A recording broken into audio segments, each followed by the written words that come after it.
اور جب انسان کو یہ پتہ چلتا ہے نا کہ وہ آگ کیسی ہے، وقودها الناس والحجارۃ، جس کے ایندھن انسان اور پتھر ہیں، لوگ ہیں، وہ آگ تیل، لکڑیوں یا کوئلوں سے نہیں جلتی، انسانوں سے بھڑکتی ہے، پتھروں سے بھڑکتی ہے۔ کیسی ہے وہ آگ ہوگی کہ علیہا ملائکۃ غلاظ شداد، ایسے فرشتے ہیں اس پر جو سخت مزاج فرشتے اس پر مقرر ہیں، جن میں رحم نہیں ہے۔ یہ ایسے فرشتے ہیں جن کو اللہ تعالیٰ نے پیدا ہی اس لیے کیا ہے تاکہ وہ عذاب دیں۔ ان کے اندر کسی کے لیے کوئی محبت نہیں ہے، نہ ہی کوئی ترس ہے، نہ رحم ہے، نہ وہ دیکھتے ہیں یہ عورت ہے یا مرد ہے، نہیں، ان کا کام ہے صرف عذاب دینا۔ سمجھ لیں جیسے اندھے بہرے ہو کر عذاب دیتے ہی رہیں گے۔ گارڈز ہیں یہ واقعی، اور انتہائی ہولناک ہیں۔ انسان ان کو جب دیکھے گا نا تو حواس باختہ ہو جائے گا، حواس نہیں ٹھکانے رہیں گے۔ اتنے ہیوج ہیں وہ کہ پرندہ 500 سال تک اڑتا رہے، 500 سال تک اڑتا رہے، یہ ایک کندھے سے دوسرے کندھے کا فاصلہ ہے ان کا، سوائے عذاب دینے کی ان کا کچھ کام نہیں۔ اس لیے وہ پیدا کیے گئے ہیں اسی کام کے لیے کہ وہ ٹارچر کریں، اور وہ آگ دنیا کی آگ سے 70 گنا زیادہ ہے۔ دنیا میں کسی کے اوپر جلتا ہوا تیل گر جائے نا، یا ابلتا ہوا پانی گر جائے، یا تھوڑا سا ہاتھ جل جائے تو انسان کیسے کرا اٹھتا ہے نا۔ کسی جلے ہوئے پیشنٹ کی چیخیں انسان برداشت نہیں کر سکتا۔ یہ دنیا کے جلے کا حال ہے، اور وہاں ایک حصہ نہیں جل رہا ہوگا، ایک ہاتھ یا ایک پیر نہیں جل رہا ہوگا، بلکہ پورا کا پورا جسم جل رہا ہوگا۔ اللہم اجرنا من النار، اللہ ہمیں بچانا ہے ایسی آگ سے، اللہ ہمیں بچانا ہے ایسی آگ سے۔ اسی لیے حضرت عثمان رضی اللہ تعالیٰ عنہ فرماتے تھے کہ اگر میں جنت اور جہنم کے درمیان ہوں اور مجھے اب یہ نہ پتا ہو کہ میں نے کس میں جانا ہے، درمیان میں لٹکا ہوا ہوں، میرا فیصلہ بھی ہونا ہے، تو میں چاہوں گا کہ میں راکھ ہو جاؤں، لیکن مجھے یہ نہ پتا چلے کہ مجھے کہاں جانا ہے، کیونکہ یہ چانس بھی کہ میں جہنم کے اندر چلا جاؤں، یہ میرے سے برداشت نہیں ہوگا۔ حضرت عمر کہتے تھے نا، کاش میں ایک درخت ہوتا جو کاٹ دیا جاتا۔ جہنم میں لوگ پکار کر کہیں گے فرشتوں کو کہ اے مالک ہمارے رب سے کہنا ہمیں موت دے دے، بھیک مانگیں گے کہ ہمیں موت آ جائے۔ 1000 سال گزر جائیں گے، 1000 سال کے بعد جواب دے گا، یعنی 1000 سال تک تو جواب ہی نہیں ملے گا، پھر جواب آئے گا چپ ہو جاؤ، تم یہیں پڑے رہو گے، کوئی ہوپ نہیں ہوگی۔ اللہ تعالیٰ نے یہ بھی بتا دیا نا کہ وہ ایسے فرشتے ہیں، اتنے سخت مزاج ہیں، لا یعصون اللہ ما امرہم، نہیں وہ نافرمانی کرتے اللہ کے حکموں کی، ما امرہم، جو وہ حکم دیے جاتے ہیں، وَيَفْعَلُونَ مَا يُؤْمَرُونَ، وہ وہی کرتے ہیں جس کا ان کو حکم دیا جاتا ہے، وہ کرتے ہی چلے جاتے ہیں، ان کو ذرا سا بھی ترس نہیں آئے گا، کوئی فریاد یا کوئی چیخوں سے کوئی وہ متاثر نہیں ہوں گے، ان میں یہ سینس ہی نہیں بنایا گیا۔ انسان اگر اپنے دشمن کی بھی چیخیں سن لینا تو دل دہل جاتا ہے، لیکن ان کو کوئی فرق نہیں پڑے گا، اللہ تعالیٰ نے ان کو بنایا ہی ایسے ہے۔ اس دن اللہ تعالیٰ فرمائیں گے میرے بندے، میں نے تجھ سے زیادہ تو نہیں مانگا تھا، صرف یہی کہا تھا نا کہ صرف میری عبادت کرنا اور میرے ساتھ کسی کو شریک نہ کرنا، یہی مانگا تھا نا تجھ سے، بس تجھ سے یہ نہ ہو سکا۔ اللہ تعالیٰ نے دوسری جگہ فرمایا ہے نا کہ وہ کیا کرے گا تمہیں عذاب دے کر، اگر تم ایمان والے بن جاؤ اور شکر کرنے والے بن جاؤ، لیکن تم خود وہی کام کرتے ہو کہ اپنے لیے آگ کا سامان تیار کرتے ہو، تو کہا گیا بچاؤ خود کو۔ یا ایھا الذین کفروا لا تعتذروا اليوم، اے لوگو جنہوں نے کفر کیا ہے، نہ تم معذرتیں پیش کرو آج، جو تم کر کے آئے ہو نا، انما تجزون ما کنتم تعملون، بس تم بدلہ دیے جاؤ گے وہی جو تم عمل کیا کرتے تھے۔ اللہ تعالیٰ تو ظلم نہیں کرتا۔ انسان کے ذہن میں آتا ہے نا کہ اللہ ایسے کیوں، نہیں، جو تم نے کیا ہے اس کی سزا ہے جو تم دیے جاؤ گے، وہ تو ذرا برابر بھی ظلم نہیں کرتا، تم ٹھیک وہی بدلہ دیے جاؤ گے جو تم کیا کرتے تھے۔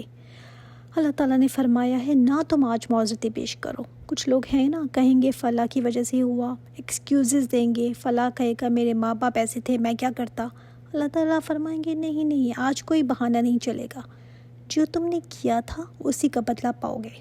اللہ تعالیٰ کے تو انسان پر اتنے احسانات ہیں کہ اگر وہ ساری زندگی کوئی گناہ نہ کرے، کوئی گناہ بھی نہ کرے، زندگی اس کی فرمانبرداری میں سجدے میں پڑی رہے نا، تب بھی وہ اللہ تعالیٰ کی نعمتوں کا شکر ادا نہیں کر سکتا، تو کہاں نعمتیں لے کر انسان اللہ کے سامنے باقی ہو یا اسی کو بھول جائے، یہ کہاں سے انسان کو زیب دیتا ہے۔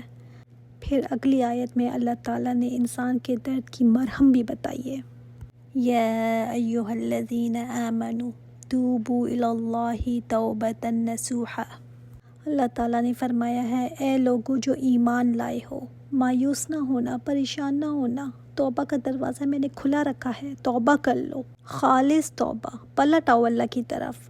انسان پریشان ہو جاتا ہے نا کہ ایسی آگ کا سن کر، اور اس کا ایندھن انسان، اس کے بارے میں سوچ کر تکلیف ہوتی ہے نا کہ اللہ مجھ پر کتنی زیادہ گناہوں کے بوجھ ہیں، میں نے اپنے آپ کو برباد کر دیا ہے، اب میرے لیے کیا کوئی راستہ ہے، کوئی نکلنے کا راستہ؟ تو اللہ تعالیٰ نے فرمایا ایسے وقت میں انسان کو کہ تم توبہ کر لو، توبہ کر کے پلٹ آؤ میری طرف۔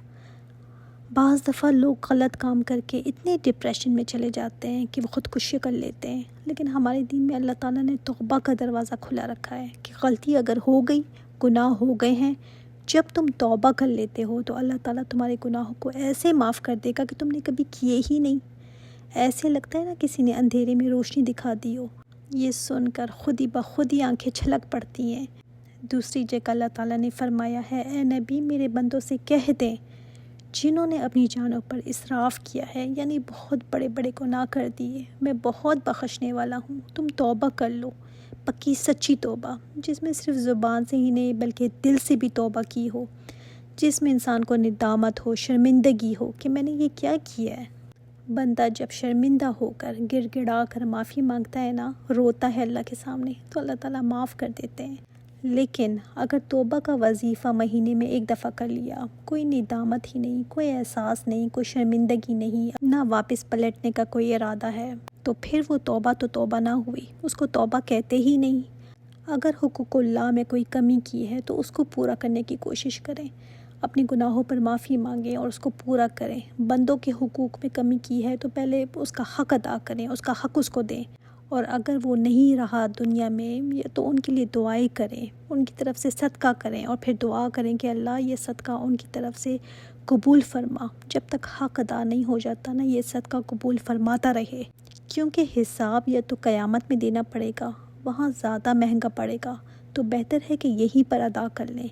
کسی کے ساتھ کوئی زیادتی کی تھی، کسی کی غیبت کی تھی، یا کسی پر ایسے ہی جھوٹا الزام لگایا تھا، تو بہتر ہے ان کے لیے دعا کر کے یا معافی مانگ کر یہیں پر حق ادا کر دیں۔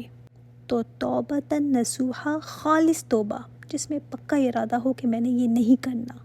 ٹھیک ہے بعد میں پھر ہو گیا تو پھر توبہ کر لی، لیکن کم از کم آج پکا ارادہ کریں کہ مجھے یہ کام چھوڑنا ہے۔ بعض لوگ کہتے ہیں نا حج پر جاؤں گی تو بس ایک ہی دفعہ توبہ کروں گی، آپ کو کیا پتہ حج پر آپ جا سکے نہ جا سکے، کل زندگی کا کیا پتہ۔ تو آج اگر احساس ہو گیا ہے وقت پر، اسی وقت توبہ کر لیں۔ دیکھیں الحمدللہ آج ہم جتنے بھی لوگ سن رہے ہیں نا، سب زندہ ہیں، ہمیں ٹائم ملا ہوا ہے، توبہ کا دروازہ ہمارے لیے بھی کھلا ہوا ہے، لیکن بد نصیب ہے وہ جو ابھی بھی کہے کہ نہیں ابھی صبر کرو نا، کر لوں گی، ابھی ٹائم ہے میرے پاس۔ خوش قسمت ہے وہ جو اپنی غلطی کا اعتراف کر کے توبہ کر لے۔ توبہ کا دروازہ تب تک کھلا ہوا ہے جب تک یا تو سورج مغرب سے نہ نکل آئے یا جان حلق تک نہ آ جائے۔ پھر فرمایا عسیٰ ربکم، امید ہے کہ تمہارا رب، مطلب یقیناً اللہ تعالیٰ، ان یکفر عنکم سیئاتکم، یقیناً دور کر دے گا تمہارا رب تم سے تمہاری برائیوں کو۔ یہ جو تم گناہوں میں پڑے ہوئے ہو نا، جب تم پکی سچی توبہ کرو گے نا، انسان سوچتا ہے مجھ سے چھوٹتی نہیں یہ برائیاں، کیسے نکالوں میں اپنے اندر سے۔ نہیں، جب تم پکی سچی توبہ کرو گے نا تو اللہ تعالیٰ تم سے نکلوا دے گا یہ اس برائی کو، اور جو پچھلے کئی گناہ کیے ہیں نا ان کو معاف کر دے گا۔ وَيُدْخِلَكُمْ جَنَّاتٍ تَجْرِی مِن تَحْتِہَا الْأَنْہَارُ، اور وہ داخل کر دے گا تمہیں ایسے باغات میں جن کے نیچے نہریں بہتی ہیں۔ اللہ تعالیٰ کتنا مہربان ہے نا، نہ صرف بندے کی غلطیاں جو اس نے کی ہیں وہ معاف کر دے گا، اس کا اعمال نامہ جو گناہوں والا تھا سب صاف کر دے گا۔ اس رب کا یہ ظرف ہو سکتا ہے نا کہ وہ اعمال نامہ بھی صاف کر دے، پھر جزا دے بندے کو، جنت میں بھی داخل کروں گا۔ سبحان اللہ۔ اسی وجہ سے ہمیں حدیث سے پتہ چلتا ہے نا کہ اللہ تعالیٰ کو اپنے بندے کی توبہ بہت پیاری لگتی ہے، بہت پیاری۔ اللہ تعالیٰ کو بہت محبوب ہے کہ اس کا بندہ توبہ کرے۔ یوم لا یخزی اللہ النبی، جس دن اللہ تعالیٰ نہیں رسوا کرے گا اپنے نبی کو، والذین آمنوا معہ، وہ دن ایسا ہوگا کہ اللہ تعالیٰ اس دن اپنے نبی کو اور ان کے ساتھ جو ایمان والے ہیں، جو توبہ کر لیتے ہیں، ان کو رسوا نہیں کرے گا۔ رسوائی کیا ہے؟ کہ جو آگ میں ڈال دیا جائے، یہ رسوائی ہے نا، ذلت ہے انسان کی۔ جیسے دنیا میں رسوائی سے ڈرتا ہے نا انسان، اسی طرح وہاں پر بھی رسوائیاں ہیں، وہاں پر بھی تماشے لگیں گے اور لوگ ایک دوسرے کو دیکھ رہے ہوں گے۔ تو اللہ تعالیٰ ایمان والوں کو، بعض نے کہا ہے یا ایمان والوں سے مراد صحابہ کرام ہے، لیکن بعض مفسرین نے کہا ہے نہیں، تمام ایمان والے۔ نورہم یسعی بین ایدیہم وبایمانہم، ان کا نور دوڑ رہا ہوگا ان کے آگے اور ان کے دائیں طرف۔ قیامت کے دن پل صراط پر جب کپ اندھیرا ہوگا تو ان کو نور دے دیا جائے گا۔ کتنے خوش نصیب ہوں گے جن کو نور ملے گا، اور یہ نور ان کے ساتھ ساتھ دوڑ رہا ہوگا۔ کتنا نور ملے گا؟ کئیوں کو مدینہ سے صنعاء تک، جو یمن کا شہر تھا، وہاں تک نور ملے گا، یعنی 500-600 میل تک کا نور ملے گا۔ اب یہ نور ڈیپینڈ کرے گا کس کا کتنا ایمان تھا، کس کا عمل کتنا تھا۔ اپنا نور ہمیں یہاں اس دنیا میں بڑھانا ہے۔ ابو بکر صدیق رضی اللہ تعالیٰ عنہ کا ایمان اور ان کے صالح عمل کتنے تھے نا، کوئی ان کا مقابلہ نہیں کر سکتا۔ اب کسی کو پہاڑ کے برابر ملے گا، کسی کو اس سے کم، اور کسی کو اتنا کہ بس انگوٹھی کے سامنے ٹمٹم مارا ہوگا۔ لیکن یہ بھی خوش قسمتی ہے جس کو اتنا بھی مل گیا، کم از کم آتھورائز تو ہو گئے نا، اس میں سچا ایمان تھا۔ کئی تو ایسے ہوں گے کہ نور ان کا بجھ ہی جائے گا، وہاں جا کر پتہ چلے گا کہ اس کا تو ایمان ہی ٹھیک نہیں تھا۔ سوچیں خود ہی، اندھیری رات میں کسی کو ٹارچ بھی مل جائے تو بڑی بات ہے۔ تو دعا کریں کہ ہم ان میں سے ہو جائیں جن کو نور ملے اور نور سلامت رہے۔ بس بڑی بات ہے یہ کہ اللہ تعالیٰ کہتے کہ تمہارے ایمان میں نفاق کی ملاوٹ نہیں تھی۔ اب جس کا نور بجھ جائے گا نا، وہ آوازیں دیں گے نور والوں کو، تو یہ ڈر جائیں گے کہ ہائے ہائے ہمارا کیا ہوگا، ہمارا نور بھی کہیں نہ بجھ جائے۔ تو کافر تو پیچھے رہ گئے نا، یہ تو مسلمان ہیں جنہوں نے کلمہ بھی پڑھا تھا، اپنے آپ کو مسلمان کہا تھا، لیکن سب تو برابر نہیں ہے نا۔ تو اب یہ دعا کریں گے، ان کی دعائیں بھی دیکھیں، دعائیں پڑھنا آسان ہے، لیکن جسٹ امیجن کریں کہ کس وقت وہ کیا دعا کر رہے ہیں۔ سخت وقت ہوگا، ایسے میں ان کو ہوگا کہ کہیں ہمارا نور بھی نہ بجھ جائے، اس وقت یہ دعا کریں گے، ربنا اتمم لنا نورنا واغفر لنا، اللہ ہماری نور کو مکمل کر دینا، اللہ ہمیں بخش دے، انک علی کل شیء قدیر، اللہ تعالیٰ تو ہر چیز پر قادر ہے۔ اللہ ہمیں معاف کر دے، ہمارے گناہوں کی وجہ سے کہیں ہمارے نور نہ بجھ جائے، ہمیں پل صراط کراس کرا دینا یا اللہ۔ اتنا امپورٹنٹ ہوگا نا یہ نور کہ اس کے بغیر پل صراط کراس نہیں ہو سکتا۔ جس نے دنیا میں یہ نور لیا ہوگا نا، اس کو آخرت میں بھی ملے گا۔ کس چیز کو اللہ تعالیٰ نے فرمایا ہے کہ یہ دنیا میں نور ہے؟ اللہ تعالیٰ نے قرآن میں ہی قرآن کو النور فرمایا ہے کہ یہ نور ہے۔ جس نے اس کو تھام کر رکھا نا اور تھام کر چلتا رہا اس پر مرتے دم تک، وہ اس نور کے اندر ہی رہے گا۔ یہ نور مرتے دم تک تھامے رکھنا ہے تاکہ قبر میں بھی ہمارے لیے نور بنے اور قیامت کے دن بھی ہمارے لیے نور بنے۔ آج تو دیکھیں ہم یہ ہاتھ اٹھا کر بس جلدی سے دعا کر لیتے ہیں نا، ربنا اتمم لنا نورنا واغفر لنا، چلو دعا ختم۔ ہمیں اندازہ ہی نہیں کہ اس دن کیا ہوگا یہ نور ہمارے لیے۔ اس دن نور کا بجھ جانا ہلاکت ہے، ہلاکت۔ لوگ ایک دوسرے کے سامنے گر رہے ہوں گے جہنم کے اندر، جس کا نور بجھ چکا، انکڑے ہوں گے پل صراط پر، جس میں پھنس پھنس کر لوگ گریں گے، اپنے سامنے لوگوں کو گرتا ہوا دیکھ کر کہیں گے ربنا اتمم لنا نورنا واغفر لنا۔ اس دن نور مکمل ہو جائے، کتنی بڑی ضرورت ہوگی یہ انسان کی۔ یہ احساس آج ہمیں نہیں ہے۔ اللہ تعالیٰ سے دعا کرتے ہیں جتنے بھی آج یہ سن رہے ہیں کہ اللہ تعالیٰ ہمارے نور کو مکمل فرما دینا، اللہ ہمیں اس دن کی رسوائی سے بچانا، اور اس دن ہمیں پل صراط کراس کرا دینا یا اللہ۔ انشاءاللہ تعالیٰ نیکسٹ آیتیں دیکھیں گے۔ سبحانک اللہم و بحمدک اشہد ان لا الہ الا انت استغفرک و اتوب الیک۔ السلام علیکم ورحمۃ اللہ وبرکاتہ۔